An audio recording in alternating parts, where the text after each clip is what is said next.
కేంద్ర బడ్జెట్లో తెలంగాణ అనే పదం లేకుండా బడ్జెట్ను ప్రవేశపెట్టారని పటాన్చెరు బీఆర్ఎస్ నాయకులు ఆదర్శ్ రెడ్డి అన్నారు. ఎన్నో ఆశలతో ఎదురు చూసిన తెలంగాణ ప్రజలకు కేంద్ర ప్రభుత్వం మొండి చేయి చూపిందని ధ్వజమెత్తారు.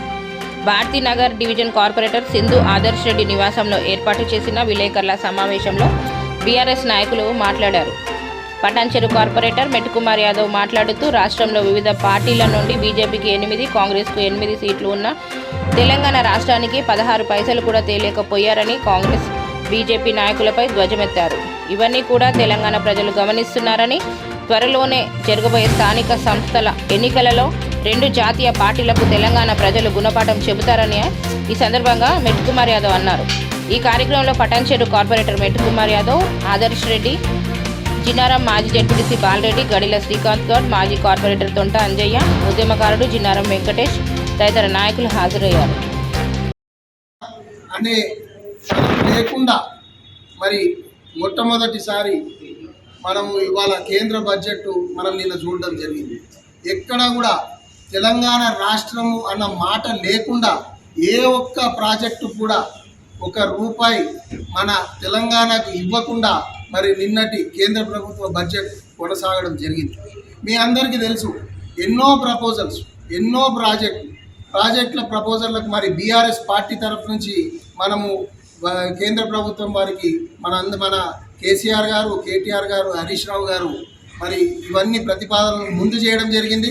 మన రాష్ట్ర ప్రభుత్వం తరఫు నుంచి కూడా వారి ముఖ్యమంత్రి గారు కూడా ఎన్నోసార్లు నేను తిరిగి అడిగినా అని చెప్పుకోవడం జరిగింది. మరి ముఖ్యంగా మీ అందరికీ తెలుసు, జాతీయ ప్రాజెక్ట్ హోదా కింద పాలమూరు రంగారెడ్డి కానీ మరి అదే రకంగా కాళేశ్వరం కానీ ఇవి రెండింటికి జాతీయ హోదా ఇవ్వాలి. మరి ఎంతో అంత మనకు కేంద్ర ప్రభుత్వ సహకారం ఉంటే మరి పోలవరంకి ఏ రకంగా ఇది ఇస్తున్నారో మా తెలంగాణకు కూడా జాతీయ హోదా రావాలి. మరి మా ప్రాజెక్టు కూడా మేము కట్టే విధంగా ఏదైతే మనకు బైఫర్కేషన్ యాక్ట్లో ఉందో దాని ప్రకారంగానే మరి డబ్బులు ఇవ్వాలని మన తెలంగాణ కూడా కోరుకోవడం జరిగింది. కానీ తెలంగాణ ప్రజల ఆకాంక్షని మరి కేంద్ర ప్రభుత్వం దూరం పెట్టడం జరిగింది.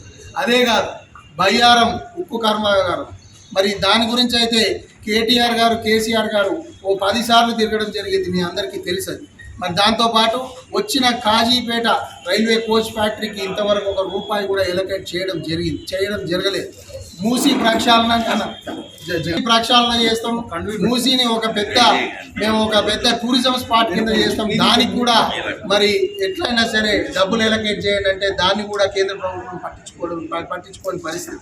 ములుగు యూనివర్సిటీ, ఒక ఆదివాసుల గురించి ఒక యూనివర్సిటీ మరి ప్రధానమంత్రి దానికి ఏదైతే మాటిచ్చిపోయిందో దానికి కూడా 1 రూపాయి కూడా మన కేంద్ర బడ్జెట్లో హైదరాబాద్కే ఒక మణిహారం లాంటిది.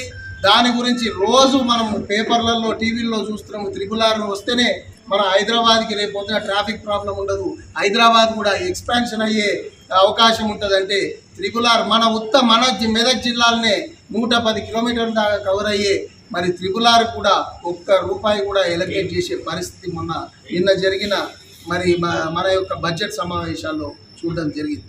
దాంతోపాటు మియాపూర్ నుంచి మనం సంగారెడ్డి అడిగినాం, పోనీ ఇస్నాపూర్ వరకన్నా మెట్రో లైన్ ఎక్స్టెన్షన్కి కొంచెమన్నా ప్రభుత్వం నుంచి సానుకూల స్పందన వస్తుందా అంటే అది కూడా మరి బుట్టదాఖలు చేయడం జరిగింది. మరి ఇదే కాదు, ఒట్టినాగులపల్లి, జోగిపేట మీదుగా మెదక్కి రైల్వే లైన్ గురించి కూడా ఎప్పటి నుంచో మరి ప్రజలు దాని గురించి అడగడం జరిగింది. దాన్ని కూడా పెడచౌన పెట్టడం జరిగింది ఈ బడ్జెట్లో. ఎంఎంటీఎస్ ఎక్స్టెన్షన్ అన్న చేస్తారేమో, సంగారెడ్డి వరకు ఎంఎంటీఎస్ ఎక్స్టెన్షన్ చేస్తే ఈ ట్రాఫిక్ బాధలు పోతాయి. మా రామచంద్రాపూర్, పటాన్చెరు, ఇస్నాపూర్ మా ఈ చుట్టుముట్టున్న గ్రామాలకు ట్రాఫిక్ బాధ పోతుందంటే దానికి కూడా ఏ రకమైన కేటాయింపులు చేయలేదు. మరి ఇవన్నీ కూడా మరి ప్రజల దృష్టికి తీసుకుపోవాలి. మరి కేటీఆర్ గారు, హరీష్ రావు గారు ఎప్పుడు చెప్తుండే, మనము రూపాయి కడితే జిఎస్టీ కానీ లేకపోతే మన ట్యాక్స్ ఢిల్లీకి రూపాయి పంపిస్తే 40 పైసలే వస్తుంది, 60 పైసలు మొత్తం నార్త్ సైడే లేకపోతే బీజేపీ పాలిత రాష్ట్రాలనే మరి వాళ్ళు ఎలకేట్ చేసుకుంటారని ఎప్పుడు చెప్తుండే. దానికి ఆ రోజు కాంగ్రెస్ పార్టీ ఎప్పుడు కూడా సపోర్ట్ చేసి మాట్లాడింది లేదు. కానీ నిన్న చూస్తే మీరు సాక్షాత్ ముఖ్యమంత్రి వర్యులు కూడా మనం రూపాయి కడితే 40 పైసలే ఇస్తున్నారు అని చెప్పడం జరిగింది. అంటే రాజకీయాలకు అతీతంగా, పార్టీలకు అతీతంగా మనం అందరం కూడా మరి పోరాడితేనే మన తెలంగాణని మనం ముందుకు తీసుకుపోయే పరిస్థితి ఉంటుంది. కాబట్టి కేంద్ర ప్రభుత్వం మీద మరి 8 మంది ఎంపీలని కాంగ్రెస్ పార్టీ నుంచి 8, బీజేపీ నుంచి 8 మంది ఎంపీలను గెలిపించడం జరిగింది. కాంగ్రెస్ పార్టీ గురించి మీ అందరికీ తెలుసు, వాళ్ళు కూడా ప్రతిపక్షంలో ఉన్నారు. మరి బీజేపీ 8 మందిని ఎప్పుడు లేని విధంగా మరి 2 కేంద్ర మంత్రుల్ని ఇచ్చినాక కూడా మరి ₹1 కూడా రాష్ట్రానికి రాలేదు అంటే మరి వాళ్ళందరూ బీజేపీ పార్టీ ఎంపీలు. మరి అదే రకంగా మరి బీజేపీ నాయకత్వం కూడా మరి మన రాష్ట్రాన్ని ఏం చేయాలనుకుంటారో మరి మేమందరం కూడా ఒక్కటి అడుగుతున్నాం. ఎప్పుడు కేసీఆర్ గారు ఒకటి అంటుండే, మన స్వీయ పరిపాలన, మన ఏదైతే టీఆర్ఎస్ పార్టీ ఏదైతే ఉన్నదో బీఆర్ఎస్ పార్టీ మన తెలంగాణకు సంబంధించినంత వరకు అది శ్రీరామ రక్ష. దానికి ఓటేస్తే కనుక ఇప్పుడు మనం చూస్తున్నాం ఆంధ్రప్రదేశ్లో చంద్రబాబు నాయుడు గారు వారికి 16 సీట్లు వచ్చినందుకు వారు ఆల్రెడీ ఒక 15,000 కోట్లతోటి అమరావతి కట్టుకుంటున్నాడు. పోలవరం కూడా ఫండ్స్ ఎలకేట్ చేస్తాము, ఇంకా అవసరం పడితే ఇస్తామనడం జరిగింది. అందరం చూసినాం, ఎన్నో ఆశలు పెట్టుకొని టీవీలో ముందు కూర్చున్నాం. అంటే కేంద్రం బడ్జెట్ ప్రవేశపెడుతుంది, అందులో భాగంగా రాష్ట్రానికి ఏం నిధులు ఇస్తారు, లేకపోతే మన మెదక్ జిల్లాకు ఏ నిధులు ఇస్తారు అనేసి రాష్ట్ర ప్రజలు కానీ ఇక్కడ మన మెదక్ జిల్లా ప్రజలు కానీ టీవీలో ముందు కూర్చొని ఆసక్తిగా చూసాం. ఎంతైతే ఆసక్తిగా చూసినామో అంత నిరాశనిచ్చిన కేంద్ర ప్రభుత్వం మనకు నిరాశనిచ్చింది. ఎక్కడ కూడా తెలంగాణ కానీ తెలంగాణ లోపల ఉన్నటువంటి మెదక్ జిల్లా కానీ నయా పైసా ఇవ్వని దాఖలాలు మొదటిసారిగా మేము చూస్తున్నాం ఈ కేంద్ర ప్రభుత్వం ప్రవేశపెట్టిన బడ్జెట్ విషయం. ఎందుకంటే కేంద్రము ఒక తండ్రి లాంటిది, రాష్ట్రాల మీద కన్నుండాలి. ఏ రాష్ట్రం ఏ విధంగా ఉంది, ఏ రాష్ట్రానికి ఎక్కడ నిధులు కేటాయించాలి, ఏ రాష్ట్రం వెనుకబడి ఉన్నది అనేసి కేంద్రానికి తెలిసి ఉంటుంది. తెలంగాణ రాష్ట్రంలో మెదక్ జిల్లా విషయానికి వస్తే అసలు ప్రపంచంలోనే పెద్ద పారిశ్రామిక వాడ మన పటాన్చెరు ప్రాంతం, అది మెదక్ జిల్లాలో. మన అవసరాలు చాలా ఉన్నాయి, ఎందుకంటే కార్మికులు కర్షకులు ఎక్కువగా ఉండే ప్రాంతం మన మెదక్ జిల్లా ప్రాంతం. అలాంటి ప్రాంతానికి ఇంతకుముందు మా ఆదర్శ రెడ్డి అన్న గారు చెప్పినట్టు ఒక మెట్రో కానీ ఒక ఎంఎంటీఎస్ కానీ ఎన్నో రోజుల కళ ఇది, కొన్ని సంవత్సరాల నుంచి చూస్తున్నాం. కార్మికులు అయితే కళ్ళు కాయలు కాసేలాగా చూస్తున్నారు. కార్మికులకు చాలా అవసరం. మనకు మియాపూర్ నుంచి ఇస్నాపూర్ లేదా సంగారెడ్డి దాకా మెట్రో వస్తే బాగుంటుందని దశాబ్ద కాలం నుంచి ఎదురు చూస్తున్నాం. కానీ ఈరోజు మనకు నిరాశ చెందింది. కేంద్రం ₹1 కూడా మెట్రో కానీ ఎంఎంటీఎస్ కూడా మనకు తెలుసు, మన అందరికీ తెలుసు, లింగంపల్లి వరకు ఆగిపోయింది, పటాన్చెరు దాకా రావాల్సింది.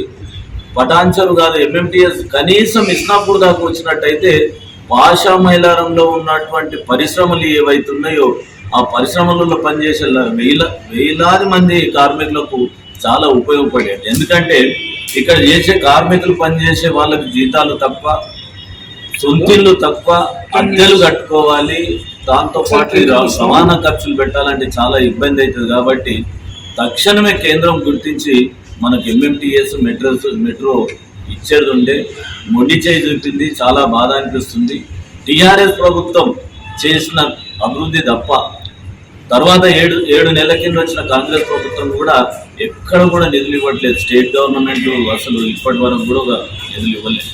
అరే సెంట్రల్ అన్న కొట్లాడతారేమో అంటే, ఎందుకంటే ఈ మధ్యలో మోడీ గారు తెలంగాణకు వస్తే తెలంగాణ ముఖ్యమంత్రి రేవంత్ రెడ్డి మేర బడాబాయ్ అని చెప్పేసి సంబోధించారు.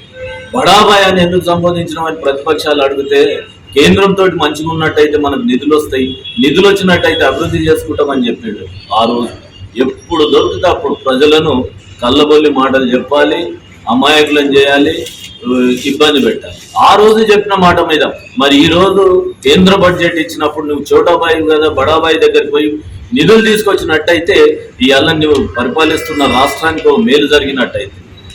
నయా పైసా లేదు అక్కడి నుంచి, కేంద్రం నుంచి లేదు. కేంద్ర బడ్జెట్లో ఒక సంవత్సరం అయితే పోయినట్టే. 2024-2025 బడ్జెట్లో మనకు రూపాయి లేదంటే ఈ సంవత్సరం పోయినట్టే. ఇక నెక్స్ట్ వచ్చే సంవత్సరం కోసం కళ్ళు కేంద్ర ప్రభుత్వంతో. అదేవిధంగా స్టేట్ గవర్నమెంట్ కూడా నిధులు ఇస్తుందంటే మేము జిహెచ్ఎంసీలో ఉన్నాం, ఇప్పటి వరకు ₹1 ఇచ్చిన దాఖలా లేదు. 7 నెలలు అయింది. అంతకుముందు వాస్తవంగా కూడా తెలంగాణ ప్రభుత్వం ఉన్నప్పుడు, బీఆర్ఎస్ ప్రభుత్వం ఉన్నప్పుడు, గౌరవ చంద్రశేఖరరావు గారు ఉన్నప్పుడు మేము ప్రతి నెల ఒక ₹1 కోటి నిధులు తీసుకొచ్చే వాళ్ళం జిహెచ్ఎంసీ కింద. అలాంటిది 7 నెలలు అవుతుంది, ₹7 కోట్ల రావాలి, ₹1 రాలేదు ఇప్పటి వరకు.